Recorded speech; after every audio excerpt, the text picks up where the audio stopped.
నమస్కారం, welcome to GK news 9. ముఖ్యంగా చెన్నూరు నియోజకవర్గ ప్రజానీకం క్యాతన్పల్లి మున్సిపాలిటీ పరిధిలో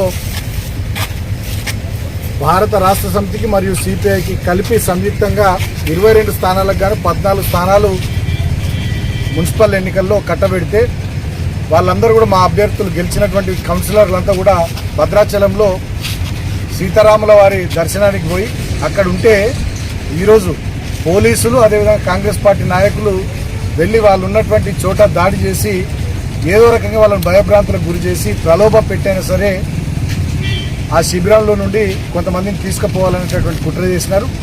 అంటే 22 మందిలో 14 మంది గెలిచిన తర్వాత కూడా మా కాంగ్రెస్ పార్టీకి వ్యతిరేకంగా భారత రాష్ట్ర సమితి సిపిఐకి ఆ స్థాయి విజయాన్ని అందించి పరిపాలన చేయండి అని చెప్పి మాకు కౌన్సిల్ని అప్పచెప్తే కూడా ఇవాళ ధనబలంతో అధికార బలంతో పోలీసు బలంతో ఏదో రకంగా క్యాతన్పల్లి మున్సిపాలిటీని చేజిక్కించుకోవాలనే కుట్రలు ఈ మంత్రి వివేక్ చేస్తూ ఉన్నాడు. నేను చెన్నూరు నియోజకవర్గ ప్రజల్ని రాష్ట్ర ప్రజల్ని కూడా ఆలోచించమని కోరుతా ఉన్నా.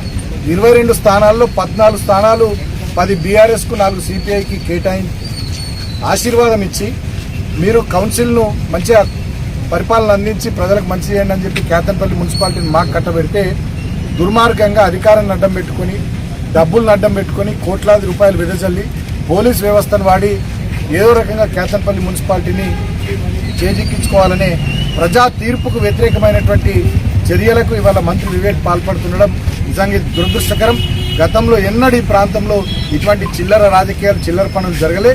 ఇవాళ నయాన్నో భయాన్నో ఏదో రకంగా మా కౌన్సిలర్లను భయపెట్టి ప్రలోభ పెట్టి గుండాగిరి చేసి దౌర్జన్యం చేసి పోలీసులను వాడి క్యాతన్పల్లి మున్సిపాలిటీలో 22 వార్డులకు 14 వార్డులు గెలిచినటువంటి మమ్మల్ని ఇవాళ కౌన్సిల్ మున్సిపల్ చైర్మన్ కానీ వైస్ చైర్మన్ కానీ మేము కైవసం చేసుకోకుండా చేయాలనేటటువంటి కుట్రలు చేస్తున్నటువంటి తీరును ఇవాళ పూర్తి స్థాయిలో భారత రాష్ట్ర సమితి అదేవిధంగా సిపిఐ పార్టీ మేము తీవ్రంగా ఖండిస్తూ ఉన్నాం. ఇవాళ ప్రజలను కూడా ఆలోచించమని కోరుతా ఉన్నాం. ఇంత అధికార మదంతోని డబ్బుల మదంతోని ఇవాళ పోలీసులతోని గుండాయిజంతో ఈ రకమైనటువంటి కార్యక్రమాలు చేస్తున్నటువంటి మంత్రి వివేక్ ఈయన యొక్క వైఖరిని అర్థం చేసుకోవాలి, ఆలోచించాలని చెప్పి ప్రజలకు నేను విజ్ఞప్తి చేస్తూ ఉన్నా. ప్రజలు మీకు చెన్నూరులో అవకాశం ఇచ్చారు, మేము ఇక్కడేం డిస్టర్బ్ చేస్తలే. ప్రజా తీర్పును చెన్నూరు పట్టణంలో మేము గౌరవిస్తున్నాం. అదేవిధంగా క్యాతన్పల్లి మున్సిపాలిటీలో అక్కడ ప్రజలు ఇచ్చినటువంటి తీర్పును కూడా మీరు గౌరవించాలి. సంస్కారం, అది సంప్రదాయం. కానీ ప్రజాస్వామ్యానికి విరుద్ధంగా ప్రజా తీర్పుకు వ్యతిరేకంగా ఈ రకమైనటువంటి అనైతికమైనటువంటి చర్యలకు పాల్పడడం ఇది చాలా దుర్మార్గము, దారుణము. నియోజకవర్గ ప్రజలు రాష్ట్ర ప్రజలు దీన్ని ముక్త కంఠంతో ఖండించాల్సిందిగా నేను కోరుతా ఉన్నా. మీకు కోట్లు ఉంటే ఆ కోట్లను వాడి చెన్నూరు నియోజకవర్గంలో ఒక ఫ్యాక్టరీని పెట్టండి. మీరు గతంలో చెప్పినట్టు 45,000 ఉద్యోగాలు పిల్లలకి ఇప్పియండి. కానీ మీ దగ్గర ఉన్నటువంటి కోట్లాది రూపాయలతోని కౌన్సిలర్లను కొనుక్కొని ఇవాళ చైర్మన్ స్థానాలు వైస్ చైర్మన్ స్థానాలు మేము కొనుక్కుంటామంటే మీ దగ్గర ఉండేటటువంటి ఈ అధికారం ఇది శాశ్వతం కాదు, గుర్తుపెట్టుకోండి. ప్రజలు అన్ని గమనిస్తూ ఉన్నారు. డెఫినెట్గా మీకు సరైన సందర్భంలో కర్రుగాల్చి వాత పెడతారు.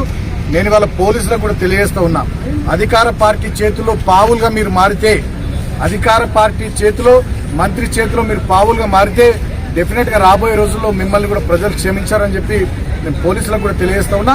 ఇప్పటికైనా చెన్నూరు నియోజకవర్గంలో కాంగ్రెస్ పార్టీ నాయకులు మీ ఆగడాలు బంద్ చేయాలి, ప్రజలు ఇచ్చినటువంటి తీర్పును శిరసా వహించాలి, గౌరవించాలని చెప్పి నేను కోరుతా ఉన్నా. రేపు జరిగేటటువంటి క్యాతన్పల్లి మున్సిపాలిటీ ఎన్నిక పారదర్శకంగా ప్రశాంతమైనటువంటి వాతావరణంలో ప్రజాస్వామ్యయుతంగా జరగాలి.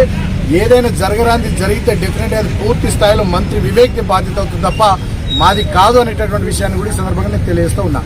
జై తెలంగాణ, జై తెలంగాణ. ఈ వీడియో మీకు నచ్చినట్లయితే లైక్ బటన్ క్లిక్ చేయండి. మరిన్ని వీడియోలను పొందడానికి దయచేసి సబ్స్క్రైబ్ చేయండి.